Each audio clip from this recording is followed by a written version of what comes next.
Hello there and welcome to another brand new episode of me, the Grumpy Cyclist. As you know, the score now is me talking about music, and as I've said, I talk to regular normal people in the ways of life and what music means to them. And today I've got somebody I've never met before, but I've been told a lot about him from our friend Ollie. As you know, we've done podcasts in the past, actually a 3-parter, which was great, and his recommendation, I'd like to welcome somebody called Nick, who's a documentary filmmaker. Nick, thank you so much for your time. I really appreciate it for doing this with me. Absolute pleasure. And for me, it's very strange being the interviewee rather than interviewer, because that's not the usual dynamic. No, absolutely. But I always get to cut my words out. I might do that at the end, but anyway, so no, it's an absolute, I'm glad it's the foot's in the other foot this time. Well, I'll ask the first question, which I ask everybody all the time. Nick, music, what does it mean to you? It's funny because I listened to the episodes that you did with Ollie and enjoyed them enormously, and he was waxing lyrical about music and how much it meant to him. And I was thinking, well, I could just say the same thing, but I think with me, like, music has waxed and waned during my life. There have been times where it's been incredibly important. There have been times where I've sort of fallen out of love with it to an extent. Wow. But I think within that, the story of my life has been told through music. Wow, that's interesting. Because I'm not going to come in and say, oh, I am the person who can tell you everything you want to know about, you know, such and such a band, or I'm a super fan of this, I'm a super fan of that. But I think, you know, reflecting back on the last kind of 45 years that I've been into music, it has been it's charted my journey in lots and lots of interesting ways, and I hope that's what I can talk to you about. Oh, absolutely, would love to. That's fantastic. May I start off when your childhood? Was music part of your childhood? Like, was your parents into the music as such? You know, I didn't come from a musical household. My parents really never played music, and so I first became sort of aware of music through my sister, who was a couple of years older than me, and she was massively into Grease when that came out. And she was really into ABBA and things like that. So for probably, I'd say, from the age of kind of 8 to 10, I was just sort of aping what my sister liked. And the first record I ever bought was Grease Lightning. Oh, was it? Just because I thought that was what you should like. Yes. And I really enjoyed putting it on in the sitting room and jumping around on the sofa and pretending that I was on the bonnet of that's magic. Of the car in the video. You know, so that was really funny. But I think the point where my own musical journey really started was actually Madness. I remember going to, I was in the Scouts, and they had a Scout Club disco, and I'd heard this record and I didn't know what it was. And I remember going up to the DJ saying, and I didn't have the language to explain it, and I said to him, could you play some punk records? Because I thought, you know, we're talking sort of 79, 80. Of course. And he said, oh, I only play punk records for punks. So I was like, oh damn, I really want to hear that record. I really want to hear that record. And then half an hour later, he played One Step Beyond, and I was like, that's the record I wanted to hear. That is it. It wasn't a punk record, it was Madness. I was like, this is just insanely good. And that was the first time I was grabbed by a piece of music, and I just wanted to hear it, like, all the time. But did you think you get into was you interested in that song or the band Madness, or because it was very much a ska era, wasn't it? The specials and the beat and Selector. That's the thing. I didn't understand the hinterland of it because I wasn't growing up in an environment where that was talked about. Right. Yeah. But the first Madness record I bought was Baggy Trousers. Yeah. Me and my friend Malcolm Story. I remember sitting at his house with a record player, and we just played it and then went back to the beginning, played it, went back to the beginning, played it. Wow, it's literally walked to death. I played it to death and then went out and bought Absolutely. And I can remember sitting in the playground with my friends when I was in sort of middle school, so I'd have been like 10 or 11. And we used to play this game where we would sing one word or one note, and everyone else would have to guess Okay. which bit of Absolutely it was, Oh, because wow. we knew Wow. it so intimately. Yeah, and, yeah, yeah. And we could do it without fail. All of us knew every note, every word. Like, we were obsessed with Madness. It was so exciting. And that was a good album, absolutely, wasn't it? Because it was literally all their hits on one, wasn't it? Too. I mean, they were very much I listened to an interview with Suggs on the Recounts, a podcast I listened to sometime, and he said, "Yeah, Madness was very much a singles band, a House of Fun and Baggy Trousers and Last Train to Cairo, whatever." And so Complete Madness, it was very much all our hits rather than a studio album. So their big hits. Well, no, it was their second studio album. So there was One Step Beyond, which had obviously One Step Beyond, and it very much going back to this, Scar Roots and Buster, bring back the Prince, stuff like that. And then Absolutely had things like Baggy Trousers, Embarrassment, Return of the Lost Promise, Seven, and it was all that kind of thing. And then the album after that was Seven. And I think the Seven was the last album that I really, really adored of theirs. And then actually that was where my musical journey moved on, because then I got into the Jam, and that was really the turning point for me. Was it? Okay. Because that was what started to define my teenage years. Why the Jam? Well, there was quite a big... so we're talking kind of 82 now? Yes, that's right, yes. 81, 82, and there was quite a big mod revival thing going on. And in the town where I grew up, it was sort of suburban Surrey, not kind of gin and jag belt leafy Surrey. It was like council estates, comprehensive school Surrey, very much where the Jam was coming from in Woking. We were in a town just down the road called Leatherhead, and there were no punks, but there were loads of mods. That was the thing, Yes, of course. And it was maybe a bit early for New Romantics, but those kind of things didn't really break through. Where we were, which was on the verge of the kind of London suburban sprawl, it was all mods, and then later casuals, and quite a lot of skinheads, and that was the sort of lingua franca of the music scene and the youth cult scene. And so I was kind of quite intoxicated by the idea of the mods.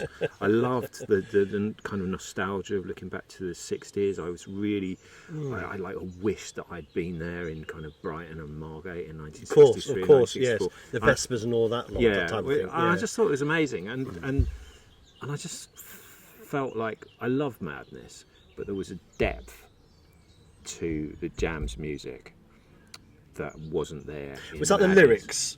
Because Paul Weller's very much having to his lyrics of the society we were in at the time, the early 80s factorism, I suppose, if that's the word to use.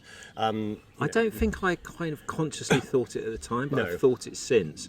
Yeah. I'm just amazed at how much of an understanding Paul Weller had about society and the way it worked, and about the individuals within society at the age of kind of 18 and 19.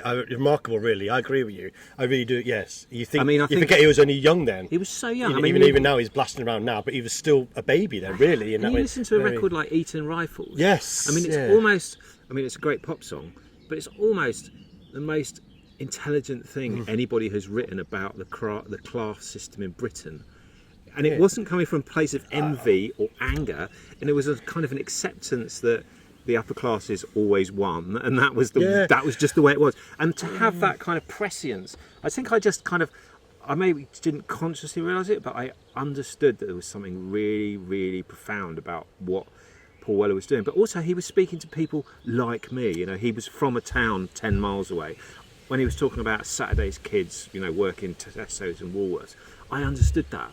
When he was talking about all the frustrations and falling in love and all those kind of things, it very much was coming from a perspective of someone who was exactly the same as me and my friends, and it felt just very real. And I don't think I've ever felt as sympathetic and understood as I did by listening to Jam records, even now, like 45 years later. And as you said, he was only like 18, 20 then. So to have that confidence, really, be able to be very talented and actually put his mind onto lyrics at that young age and to the wide audience, and they were incredibly successful with it. Yeah, one of the right market of songs, Another song which I think absolutely leaps out was one of the songs of Setting Sun's, Private Hell. which is told from the perspective of a family, and each sort of verse tells the story of a different person within the family, like the father, the mother, and it always comes back to this idea of, and they're all going through their own private hell. And this is like a 21-year-old, and he manages to absolutely nail the kind of frustration and unfulfilled dreams of people in their kind of 50s, and I just thought, how on earth? how did he do that? So I consider Paul Weller in that period to be just a genius, and I stand by my love of the Jam because of that. Well, they're very much a landmark at that time, because especially as you say, there was that ska movement with the end of punk at the same time. 80, the ska was very big with the we said Bad Manners, and especially Manners with like the Pint specials. Then you had this kind of mod thing. The Who was still highly liked then, even though they're very much a 60s influence. But then at the same time it took it away from that new romantic thing, because new romantic was getting into the mainstream then. There's the Blitz in London, I believe, and the Ron Runner, because it was a very big Steve Strange and all that. But they still held their own. Like Smiths to me in the 80s still held their guitar, even though it was all glam pop in the 80s. They had that kind of thing. That's the thing, is my journey kind of, I didn't like the 80s. Culturally, I didn't like the 80s. So it's sort of 82, 83, 84, really massively into the Jam. But as Paul Weller went more towards the soulful side, I started then saying, I'm really interested in where this soul thing is coming from. So I started getting really into Northern Soul. Did you? Okay. And we used to go to the discos in the Leatherhead Leisure Centre and the football club, and we used to take like a plastic bag with like 10 singles in, and we'd take it to the DJ at the beginning of the night, and we'd say, at some point, can you just play like 5 or 6 records for us? Oh wow. Whilst, okay. Because we don't want to dance to Duran Duran, we don't want to dance to Kajagoogoo or whatever. We want to dance to Northern Soul, and every the good DJs, and thankfully it was like 90% of them would at some point play 5 or 6 records for us, and we would just dance as Northern Soul dancers for that kind of 5 or 6 records. What record? Which particular ones do you really like, that Northern Soul era? I mean, if I was to say my absolutely favourite Northern Soul record, it's "Come On Train" by Don Thomas, which is just like an astonishingly beautiful record. And there were lots of Northern Soul records that you know in the moment are amazing, but I think that one just stands up to repeated listening. But there's something about that kind of 4/4 beat, and it kind of like in a way it was a precursor to the same mood that house music would bring along. But you could be on the dance floor and you could lose yourself within that music, and I don't think I've ever been as happy. Well, I have been as happy, Yeah, birth I of know children, you blah, say, blah, blah. yeah, But, I as a think, kind of 15, yeah. 16-year-old, like my absolute joy was being lost in those moments, dancing to Northern Soul. Just felt like it was a seething place of like emotions and love and music, and it was just incredible. But I found that quite fascinating, because you said then you're 15, 16. That seems to have a very, dare I say, a mature outlook in music. Because 15, 16-year-old in that time was very much the culture club, and getting your smash hits magazines and buying, you're going on a Woolworths and buy who's going to be number one this week. How did you get into that Northern Soul kind of? Who introduced you? Who introduced you to that? I mean, how did you? Because it's a big thing to move to, I think, at that age especially. Well, I didn't, as I said, I didn't like the culture of the 80s. Even at the time of the 80s, I found it annoying. And is it because it's too like make-uppy and too like radio friendly? Like you just didn't like it, basically. I mean, no, I thought it was pseudy. I thought everyone was just playing a game.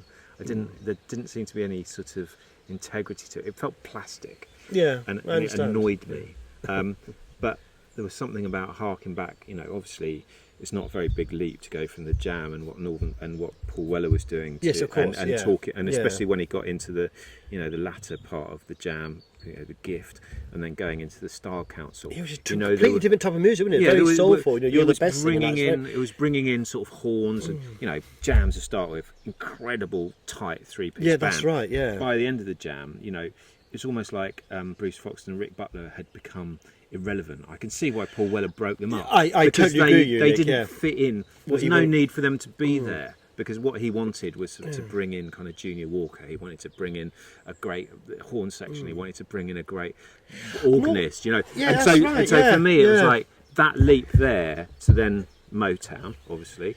Yeah, And we had then- DC Lee, this Yeah, coloured DC singer, Lee. his future wife or whatever. Exactly. I mean, in the jam, year previously, we'd never thought in a million years that would kind of happen. No. I would have thought, but he had the guts to say, "No, this is where I want to go down now." Mick Talbot on the piano, and as you know, Yeah. so it was definitely a change of direction, a very mature way of looking at it, I think, from Paul Weller's view. So I think, in answer to your question, he was the one who took me on that journey. Wow, okay. And then but there was also a thing where the mod revival had sort of slightly morphed into sort of scooter boys, and we would go on scooter rallies around the country, 5 or 6 times a year. Oh wow, that Go was to places fun. like Great Yarmouth, Yeah. the Isle of Wight, and Exmouth.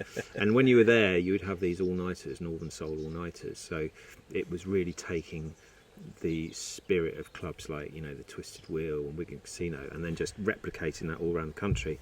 And I just adored that.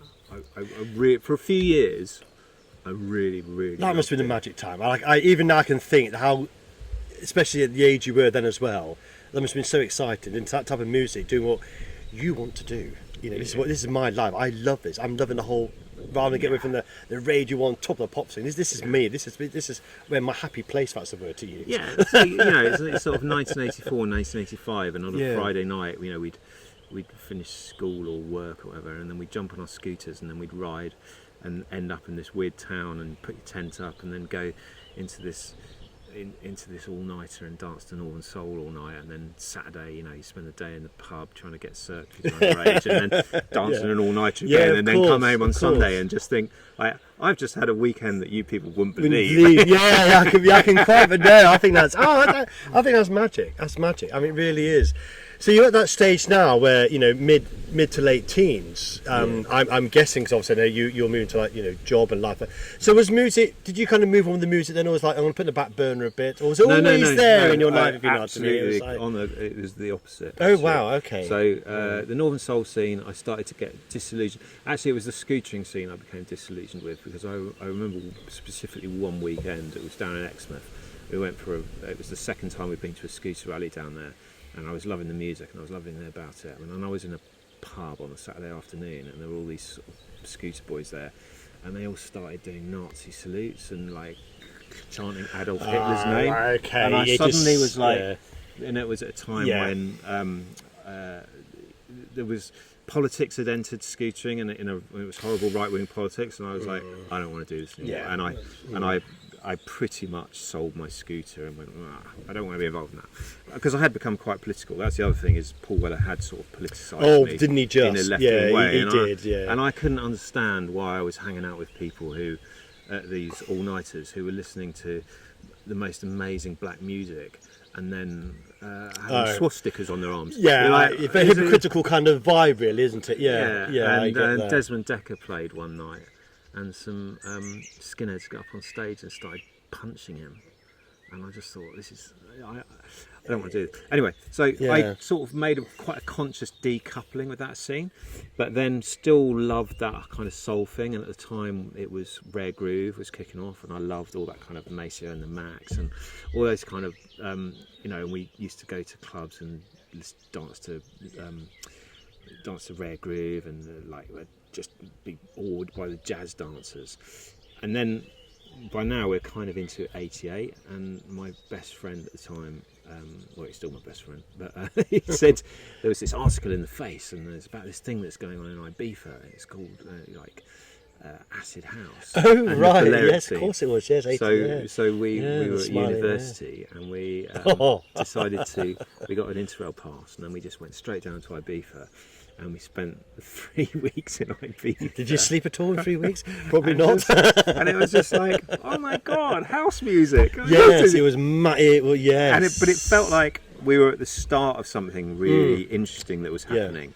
And then I went back for my final year at uni, and they were starting to play house records in clubs, and then I thought it was just incredible, and the energy was amazing. And then moved to London, and then just really went on a massive dive into, first of all, the Balearic house scene and okay. acid house. Yes. Wow. And Did you ever go to the big these private? what's the word to use? I even talked to Ollie about it. These like warehouses that can meet up. You know, we go and spend like the 10,000 orbital people. raves. Yeah, you know. The orbital raves. Yeah, No, that's what, yeah. Would you ever into that much? Well- Have the tablets, just having the time of your life, basically. Well, that's what happened, didn't it? I mean, let's Yeah, be no, honest. no, It no, was that it's culture that it was like totally, 8 and 990 was like a. You know, the police would come and ransack it. And the next one, you know, it was very much that culture of England at the time. wasn't it? I was talking to a friend about this yesterday. It was weird because there were lots of things going on at once.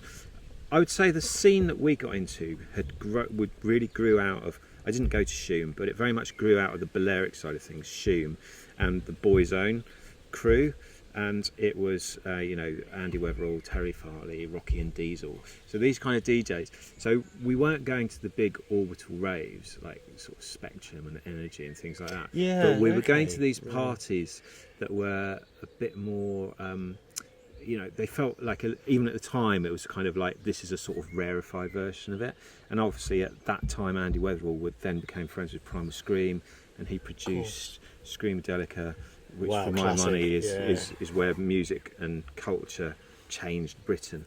So we would go to a lot of those kind of raves, and I wouldn't even call them raves so much. I was like dance parties, so you'd be like on a boat in East London, or you'd be at a photography studio in Battersea, and there was no bar or anything. It was just Pure. these incredible DJs, and we used to what we used to do was just try and find out where Andy Weatherall was playing, because Oh, really? So you had quite a following, did it, on that? Yeah, I mean, for me, Andy Weatherall is the sort of musical genius of the acid house era. He is the kind of Bowie or John Lennon of that era. He's the most important. Yes, okay. For me, he's the most important person to come out of that. And so we used to just try and Wherever he was, it was your cup of tea, really. Try and watch him or dance to him. And he used to run a club called Sabersonic, and a funny story actually, because my friend Mark, the one who I'd been going to, we'd first gone to Ibiza together and all that kind of thing. He was working in the music business, and we had quite a lot of friends in the music business. And we were looking for a new flat, and we were introduced to this girl called Vicky and her boyfriend Dean, and they lived in a flat. And so we went to see them, and they were like, "Well, we're looking for someone to pass this flat on to," because it was a really incredible flat in Clapham North. And they shared it with Andy Weatherall. Oh no! I mean, like, hello. And so we took over their flat, and it was the flat he was living in whilst he produced Screamadelica. Oh God! So and we used to come back. So we'd go out clubbing, and we'd come back at the end of the night, and we would literally be like genuflecting to his record racks. Oh right, that is incredible. It was kind of like this flat that like acid house had seeped into the floorboards. That's fascinating. That's a great story. That is, because as you know, Screamadelica is an iconic. The start of that, I always think. Well, actually, I'm in the process of. We cut this out if it doesn't get commissioned, but I'm in the process of trying to make a feature doc about Screamadelica. Oh yeah, and rightly so, and I think it should be put out there. I mean, I'm not saying it because you're here, but in the sense of you have these albums from the early '90s now. You can say like Oasis and Blue and that, but really, it's a Happy Monday, Stone Roses era, and Screamadelica really put Primal Scream on the map. It was a life-changing. Am I correct to say that wrong, or that is kind of a bit of Rolling Stones in there a bit? Well, moving on. It's interesting. At least I thought, that sounds like Mick Jagger singing that. He could be singing that. Yeah. But at the same time, it's very gospelly, and I thought it's a the way I look at Screamadelica as an album is, so you've got the previous two albums of Primal Scream, which really didn't trouble the charts very much. That's right. Yeah. And they were on the verge as a band of really just like sinking into oblivion. Obviously Bobby had been with the Jesus and Mary chain on some of their great records. Yes, but good memory. Thank you. Primal Scream were not really going anywhere. They were playing kind of bluesy records. So that's probably what I meant. Actually, and their second album was particularly disappointing. But they were really getting into acid house, and they met Andy Weatherall, and this is a story which I find really interesting. It's like Andy Weatherall. They asked Andy Weatherall if he would remix one of their records. I'm Losing More Than I've Got, I think it's called. Don't quote me on that. And he did the original remix, and nobody liked it. and they were on Creation, so it was being paid for by Creation. Oh right, okay, yeah. And then he went in, had another go, but again he was being too respectful for the track. And then he went in a third time, and it was kind of like this. You know, he might be a great DJ, but he's not a producer. Anyway, he went back in one final time, and they were like, "This is it. It's kind of shit or bust." And apparently Andrew Innes from the band went in as he was about to start, and he said, "Stop fanning around, just fucking destroy it." So basically, I can imagine Manny saying that as well, actually. So basically, Andy Weatherall then was like, kind of pulled the song apart. Yeah. And then put in a quote from the Peter Fonda Hell's Angels film at the top, and put in just like tiny snippets of the song throughout. And what came out at the end of it was loaded. Like, right, okay. Bobby Gillespie's not on the song apart from like, we're gonna go, you know, woo, yeah. That's like the only thing he said. Anyway, apparently they then sat down and listened to that record at the end of it and were like, wow, this is pretty good. And then they did a white label of it, and Andy Weatherall took it to a club and they played it in the club. And Bobby Gillespie says, that was the moment our life changed. And actually, for me, what's interesting about that is I think that's the moment that indie culture and rave culture like just really merged together. I think people had been playing around the edges of it, but then that's the moment where everyone was like, oh, okay. And I think it's also where where remix culture really started. I have to totally agree with you on that one. Yeah. Really do, because I mean my memory of that kind of era was that album coming out, and you said it right, they put hand in hand, and it worked. You know, people would listen to the dance, the house thing, and they listen to a bit of guitar. I could not agree with you more, actually. That's a great story, but it's nice to know somebody who, I see it, totally see it, and as you say, Primal Scream, the rest is history. Yeah, and I do think, you know, like to your point about the Stones, their next album, Give Out and Don't Give Up, is a great album. But it's not Screamadelica. No. And you know, Andy Weatherall had gone on to Pastors New by then.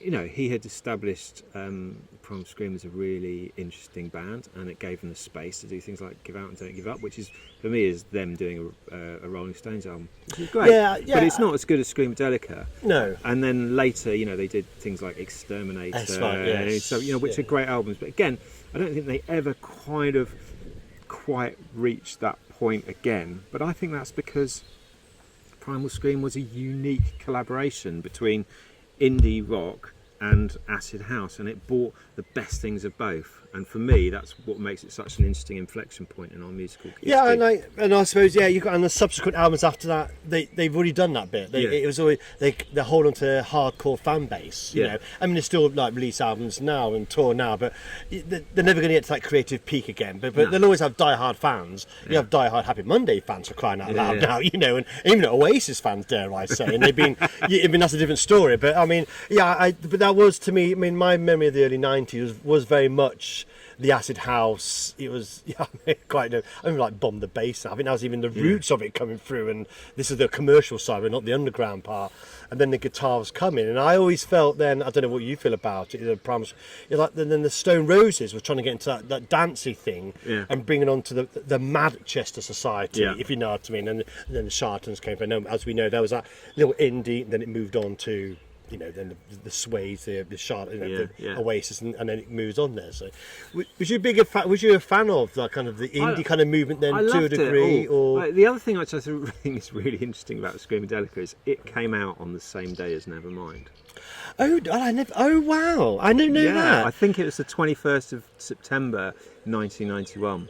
So that was coming. That was coming at the end of the first kind of blossoming of my acid house, my love affair with acid house, and then this album comes out and it's like, wow, this is amazing. But then also I was like, oh, never mind, ooh, that's a bloody good album. And there is a thing, and I think it happens to everyone who gets into like house and rave and that whole thing. Let's not beat around the bush. That was a big part of it. But there does come a point where you kind of go, after you've had like 20 of the, you know, every weekend you're like, that was the best night of my life, and then next Saturday night, that was the best night of my life. After you've done that like 15 to 20 times, you go, hold on a minute. It's not because it was the best night of my life, it's because I was absolutely. I was in a different place. And I think then when Nevermind came along, I was really interested in it, and I was ready not to be just totally immersed in dance music. So then I did spend like, we would still go out to clubs, and like I said, we used to go to Andy Weatherall's nights.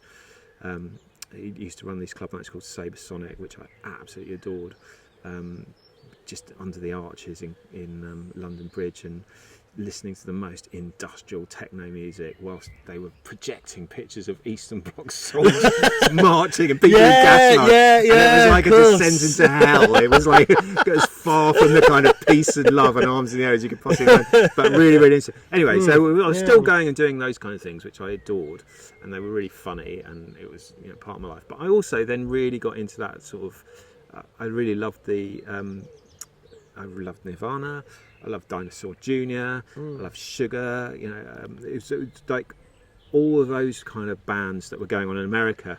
It was a nice counterpoint to the house music, and I sort of discovered guitar music for the first time in a really profound way. Because obviously, as we've described, jam aside, guitar band, punk band, post, new wave band. But basically, it had become this thing where suddenly I wanted something more than just dance music. And something really spoke to me about the guitar music at that time. It felt like a really nice, it's almost like a palate cleanser. So that was really... I think that's a good way to express that, because I think it... Sorry to interrupt there, but palate cleanser, I like that, because I think it really was. Yeah. Because it was a completely different style of genre movie, this kind of early grunge type thing, with Smashing Pumpkins, early... So it was very much, we've had this dance music now, we've had all this pop stuff, blah, blah. This is what's coming through now, and didn't it hit the world like a bomb? Poof, it was there. I must have seen the Smashing Pumpkins like 8 or 9 times. Oh, I never saw Nirvana, sadly. No, but then ditto. But then I really loved the Smashing Pumpkins, and then I really got into bands like Pavement. Okay. And things like that. So that was kind of going on. But then also at the same time, the Britpop thing was kicking off. Yes, Well, I'm a filmmaker, and that's what I do. I work in documentary films. But most of my friends were in the music business, so I was like absolutely at the epicenter of the Britpop thing as well, and going to, this is when the second Oasis album came out. I loved. Definitely Maybe, and then the second album came out, What's the Story, Morning Glory, and they played a big concert at Earl's Court, and my friend who worked for Go Beats at the time, there were 4 of us, and he said, we were in the gig, and he said, I've got tickets to the backstage party, which is at Backs the Border up in Soho. So we were like, oh wow, this is really exciting. And we walked down the road to get into a cab, and the other 2 guys were walking in front of us, and me and my friend Stephen were walking in the back. And he said, I've just got to tell you, I only actually got 1 ticket. I just photocopied the other 3. And so and he said, I've got to tell someone, but don't tell the other guys we're with. So we jumped in this black cab, and obviously the other guys were really excited. Oh, we're going to Oasis backstage party, after show party. And then we got up there, and the 2 guys we were with, they jumped out, bowled as brass, waving their tickets, paparazzi all around the entrance, bouncers like holding back the crowds of people. And the first 2 bowled in, and then me and Stephen went in, and you could tell that the tickets weren't the same, because ours, the 3 photocopies were much thinner paper. And I can remember vividly, absolutely terrified, gave my ticket to the bouncer, and he took it off me, and then he turned to someone who was trying to blag their way in, and he waved the ticket in their face and went, if you ain't got one of these, you're not coming. I want to kiss the guy.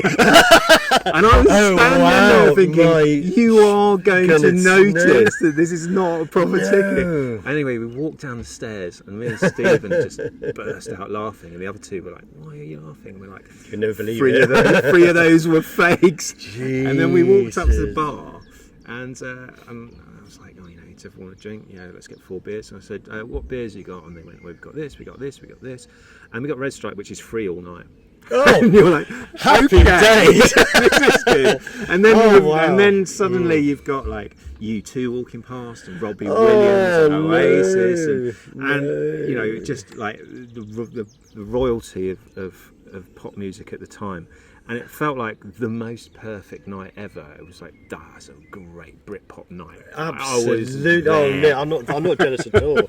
Oh my God, that is.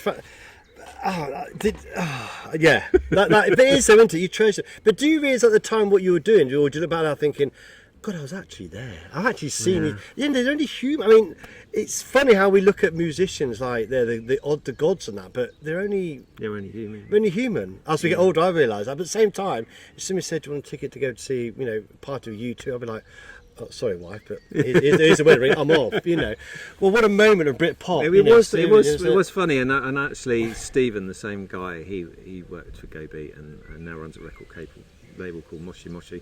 But we used to, we were going out a lot, going out in Camden, going to Good Mixer, all that kind of thing. And then one night we were out with one of his bands, Drugstore, lovely guys. Well, it was just the main singer from Drugstore, and then they said, "Oh, let's go over to Disgraceland," which was the pub that was owned by Primal Scream.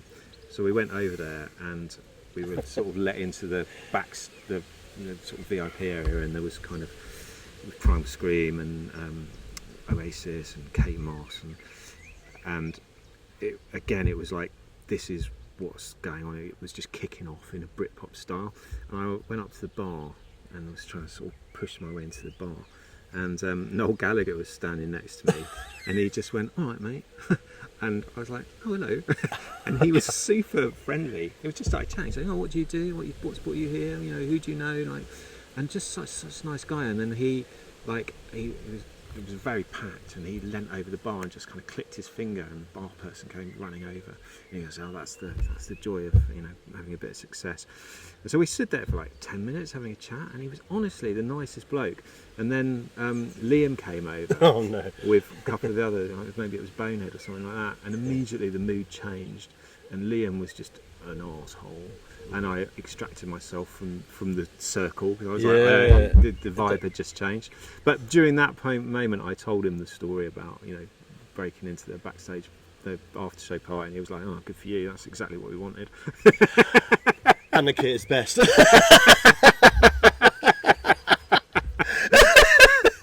Was you? I think it's fascinating to listen to.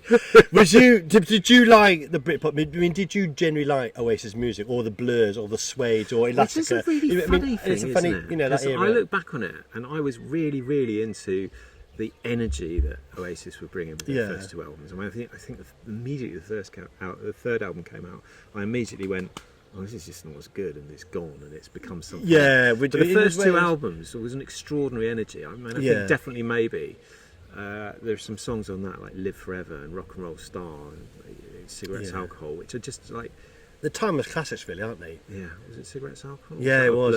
Yeah. I always go with "Coffee and Cigarettes." Is that one? Very similar. Anyway, there was this sort of sense of like an energy there, which I really, really bought into. I think even at the time, I recognised that Blur were musically probably more interesting. That's a good assessment, actually. And so it's like energy versus interesting. I love them both, and I honestly look back on that ridiculous manufactured, who's going to get the number one this week, and I honestly cannot remember who I wanted to win. I can't.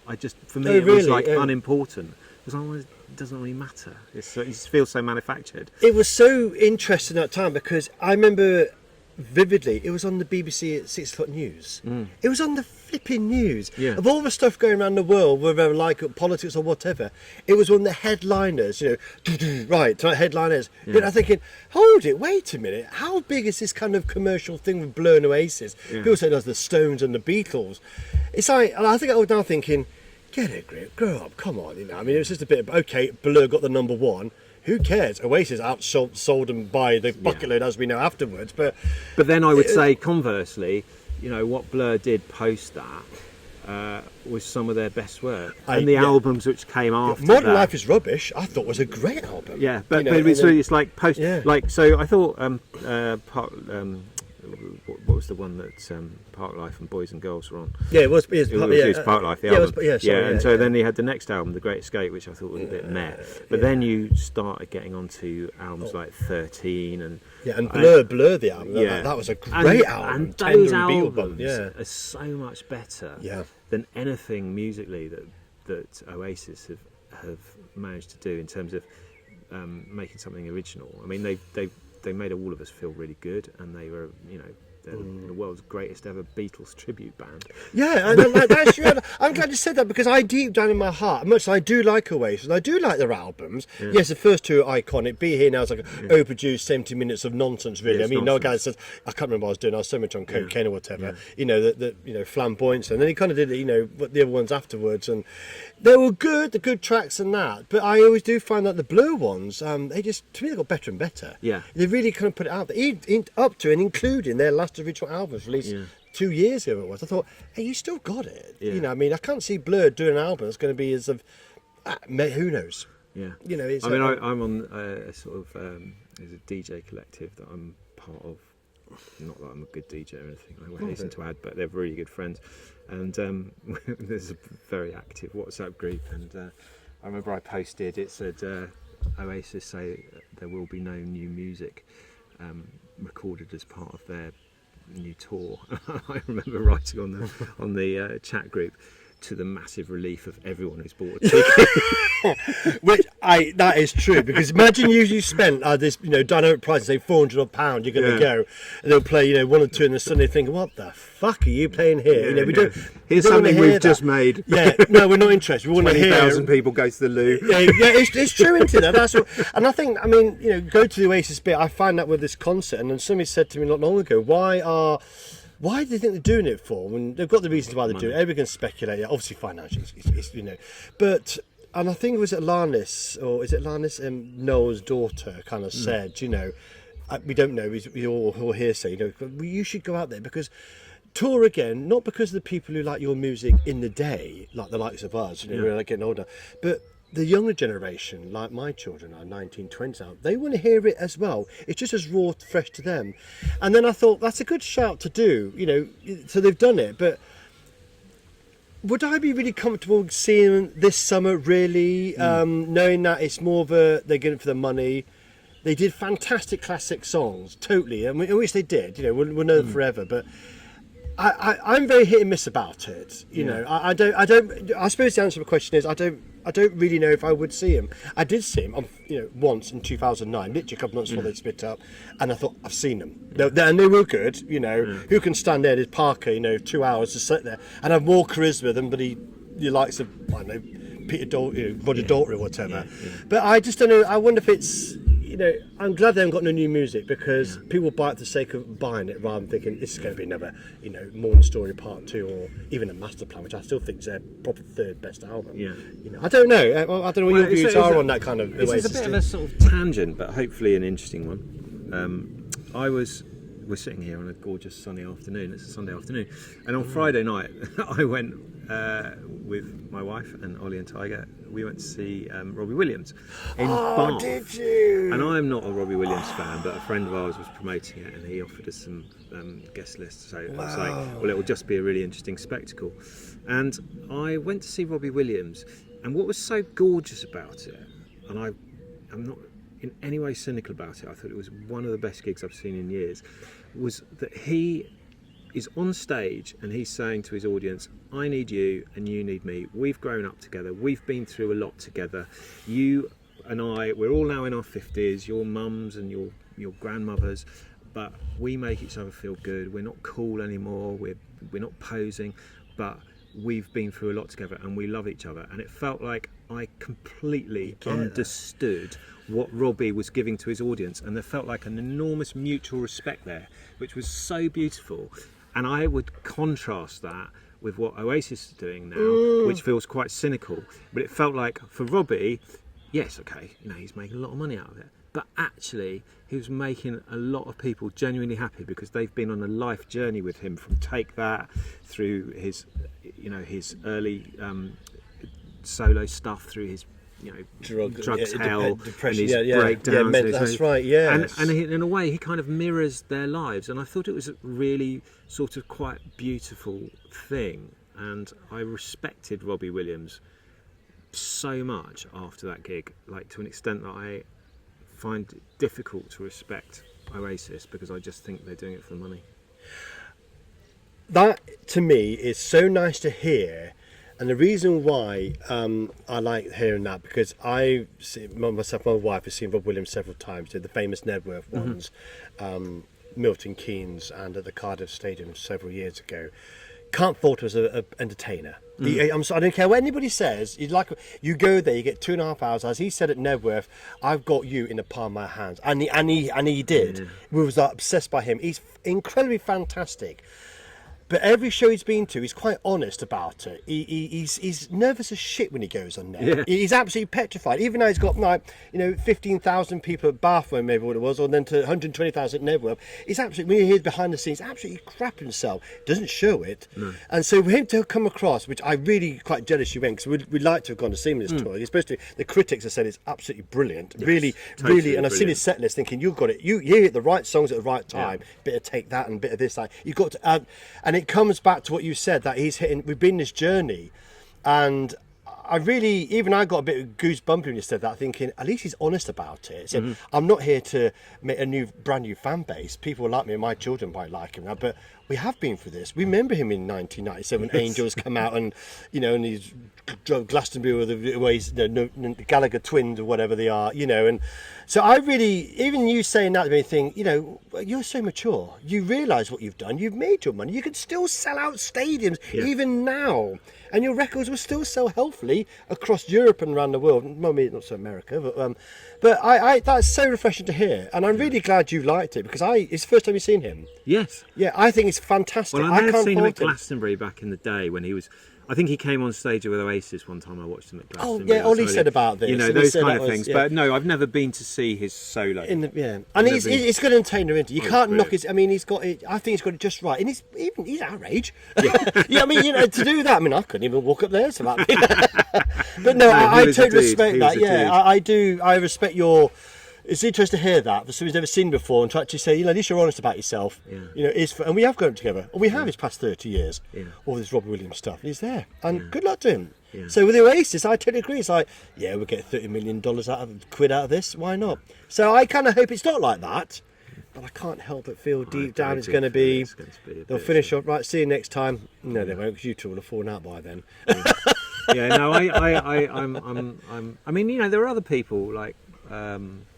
I've got a lot of respect for Pulp, Jarvis, people like that who's still making really good music. #1 album, I believe, the last one. And still being culturally relevant and doing interesting things. Well, I'm a big fan of Suede. Okay. And they are the ones, they're at their time, they were really very, even before the Oasis time, weren't they? They're very big with the early albums and that. Then they come back with Nightlife. Oh yeah, I mean, they were obviously very big. Their best-selling album, debut album at the time, I believe. And then they released Coming Up, very commercially successful. Those in top 10 singles, and they kind of filtered off a bit. Then they kind of stopped. Okay, then they come back, and I believe they come back really strong. Songwriting's great, and I've seen them a few times in concert, thinking, God, you were around in the early 90s, and you can still pull them now, and the albums still get respected because it's original good music. And I just can't see a band like Oasis kind of doing that, really. Yeah.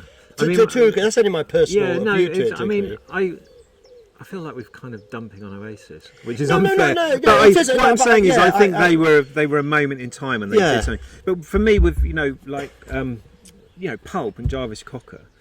I got another name droppy story. No, I find it fascinating. So please do. Listeners would love to hear I first heard Pulp. I guess it was like 94 or 95. I was at Glastonbury and we were walking past the NME stage. It was mid-afternoon, and His and Hers kind of album. And they were playing His and Hers. Yeah, that's awesome. And do you remember the first time? Yes. He was playing that, and I was like, wow, this band's great.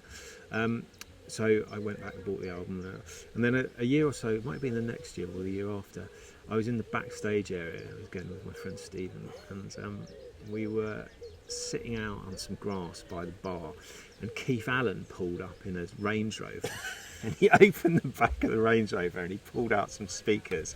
And it was like, let's do some karaoke, and there were about 25 of us there. Oh wow! And so we all started doing karaoke, and then Jarvis Cocker rolled out of the bar, and he came over and he just got the mic and he was like, I'm going to do Saturday Night by Whigfield. Oh my God! And he started doing Saturday Night. And he was doing it like, he was going,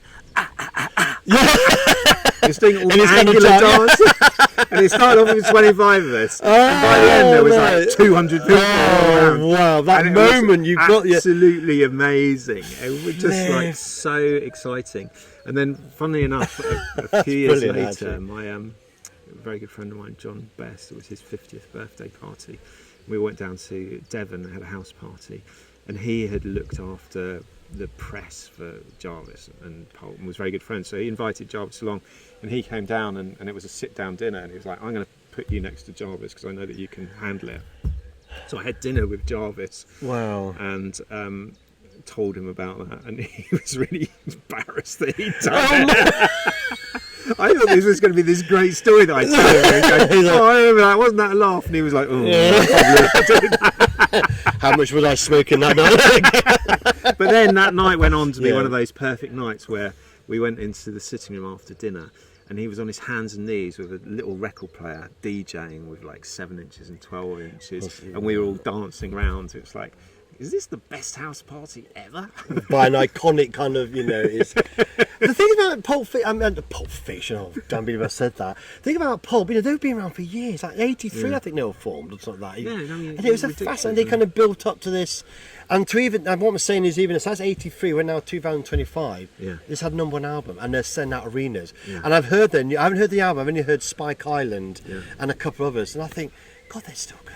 Well, what's really interesting about it, my daughter's 22, and literally every other record she plays on Spotify is Pulp. She's like deep dive on every album. Wow, She's that's interesting. obsessed with Pulp. She just loves them, and I just think that's a really beautiful through line, that from my past to her present, and it's still as relevant, and it's still speaking to her, and it's still talking, making her feel those emotions that great pop music can do. That's really fascinating, because I've got 2 daughters and a son. They're both in their late 20s. My son's 20 this year. That's irrelevant. In the situation, what I'm saying is, myself, my eldest daughter especially. I always remember a few years ago, was in the car, and I'm going back about, say, 8 years ago. She was in the car and said, Dad, I said, yes, have you ever heard of a band called the Smiths? And I said, well, of course I have, because I do like Smiths. I like Morrissey's solo as well as the Smiths. They're very much of the 80s thing, And he said, aren't they good? And I said, well, they are good. How do you say? I think they're really good. And since then, her music, we go to so many shows together. It could be either Faithless or a band called Future Runners we're big fans of, or a chap called John Grant we're big fans of. But we go and see, we're both really big fans of Editors, so we've been seeing them loads of times. And we go and see any band. And I love it that, like, maybe your children, my children, and the other kids have been to, like, the Kaiser Chiefs, and I've even seen Harry Styles on middle one. Harry Styles, and Rolly Williams. It was a fantastic show. I can't fault it. It was absolutely brilliant. But I think it's so lovely that we can do. I'm with my children that they love music as well. And they'll go to them and they'll say, Dad, you just go and see this band. Okay, I'll go with you. You're my daughter. Why? But it's just such a, with music, I do find it such a broad thing. I'm not saying they're going to like the music I like.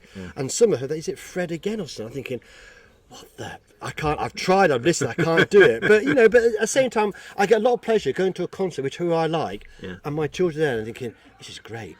Well, and I think it's a lovely kind of thing. Another long, dull story. I went to festival back in I don't know, it must have been 2002, 2003, I don't know. I'm friends with Rob the Bank. He was part of our kind of clubbing gang back in London. I love Robbie. And anyway, he was doing festival, and we used to go along. And I was there one time, and I walked past this band playing on a stage. It was like a little bandstand, and they were playing this song which just was really haunting, and it was a song called Bullets by Tongue. And I was just so blown away, and I wrote down the name of the band, and I went home and I bought the album, and then Good Arrows, and we used just to play it all the time, and my children were very young, and it became our kind of family song, and we played it and we played it and we played it and we played it. And then I was in Margate, my friend Stephen, who keeps coming up a lot in this conversation, he's just had a little baby, Pepper, who's delightful. And he was the godfather to Rowan, my daughter, and he said to me, he's like, well, rather than having you as Pepper's godfather, I think it would be better if it was Rowan, and kind of pass it on down the generations. So we went down to, and I was like thrilled by that because I'm an old fart and didn't need me. And Rowan was absolutely over the moon. She's 21 to be Pepper's godmother. And so we went down to Margate, and Stephen now runs this art foundation down there called PRA, and we were in the PRA building, and Stephen said, "Oh, one of the people you might like to meet is Mike. He is Tongue, and he like rents one of the studios here." And so Rowan and I were both, had a few glasses of prosecco. And we were like, "Oh, we love your we love Bullets is like the song that's been played in our family more than any others." Anyway, we had this lovely chat to him, and he was delightful, and it was lovely. And then a couple of weeks later, he sent Stephen an email saying, "I really enjoyed meeting Nick and Rowan, and I'd like to invite them to any of the concerts on our upcoming tour as our guests." Wow. And so we went down to Bristol, me and my daughter, aged 21, standing right at the front, and Mike's like looking at us playing Bullets to us. Oh, I bet and that it was just, again, it's one of those things, Yeah. I've reached that point. It feels like everything's going in circles, and like a lot of the things which I did in my musical life that have just been so important Yeah. are now coming back, and I'm enjoying them through the eyes of my children, and it's a different kind of... So I guess going back to your original question, what does music mean to me? It's a circle. I think music for me in my life has been a circle, and there have been lots of really interesting points along the way, but it's now beautiful to be coming back almost to where, some of those points on the circle, and enjoying them again through my children's eyes. Nick, that is a fantastic way to finish. Honestly, it's been an absolute pleasure. I've enjoyed every moment of it, and I hope you have too. Thank you so much. What a way to finish. Thank you so much. Pleasure. Thank you. Absolute pleasure.